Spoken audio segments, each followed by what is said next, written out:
இட்லி கடை தனுஷ் நடிக்கும் தனுஷோடைய 52வது படம். இந்த படம் ஏப்ரல் 10 ரிலீஸ்ப்பா அப்படிங்கிற மாதிரி ஒரு போஸ்டர் ஒன்று வெளியிட்டிருக்காங்க. இந்த படத்தில் நித்யா மேனன் தனுஷுக்கு ஜோடியாக நடிக்கிறாங்க. இந்த படம் தனுஷோடைய 4வது படம், அதாவது தனுஷ் டைரக்ட் பண்ண போகிற 4வது படம். இதற்கு முன்னாடி 3வது படத்தை ராயன் அந்த படத்தை டைரக்ட் பண்ணார். பல கலவையான விமர்சனங்கள் இருந்தாலும் 100 கோடி ரூபாய் அளவுக்கு வசூலை அள்ளி கொடுத்தது.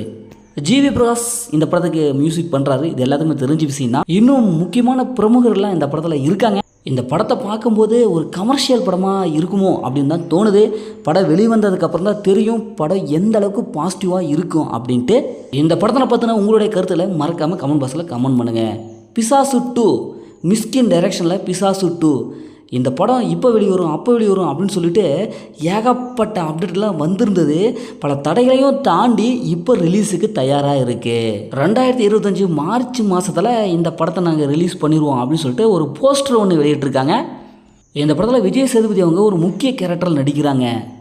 கார்த்திக் ராஜா இந்த படத்துக்கு பிஜிஎம் பண்ணியிருக்காரு. இந்த படத்துடைய ஷூட்டிங்கு கொடைக்கானல் பகுதியில் அப்படியே விறுவிறுப்பாக நடைபெற்றது அப்படின்ட்டு ஒரு சில அப்டேட்டுக்கெலாம் வந்திருந்தது. மிஸ்கினுடைய பிசாசு 1 இந்த படத்தை யாராலையும் மறக்க முடியாது. ஏன்னா அந்த அளவுக்கு படம் சூப்பராக இருந்தது, செம்ம ஹிட்டாச்சு. பார்ப்போம் பார்ட் 2 எப்படி இருக்குன்ட்டு. ஏன்னா ஸ்க்ரீன் பிளேவில் இவங்க பயங்கரமாக ஏதாவது ஒரு மாற்றத்தை கொண்டு வரணும். கண்டிப்பாக மிஸ்கின்னாவை ஏதாவது ஒரு மாற்றம் வச்சுருப்பார். எது எப்படி இருந்தாலும் படம் ரிலீஸ் ஆச்சுன்னா அது எப்படி இருக்கும் அப்படின்னு நமக்கு தெரிஞ்சிடும். ஓகே, இந்த படத்தை பற்றின கருத்துக்களை மறக்காமல் கமெண்ட் பாக்ஸில் கமெண்ட் பண்ணுங்கள். மகேஷ் நாராயண் டைரக்ஷனில் மம்முட்டி மோகன்லால் இவங்க 2 பேரும் இணைஞ்சு நடிக்கிற டோமினிக் இந்த படத்துடைய ஷூட்டிங் இலங்கையில் முக்கியமான பகுதியில் நடைபெற்று முடிஞ்சிடுச்சு. இப்போ இந்த படமும் ரிலீஸுக்கு தயாராக இருக்குது.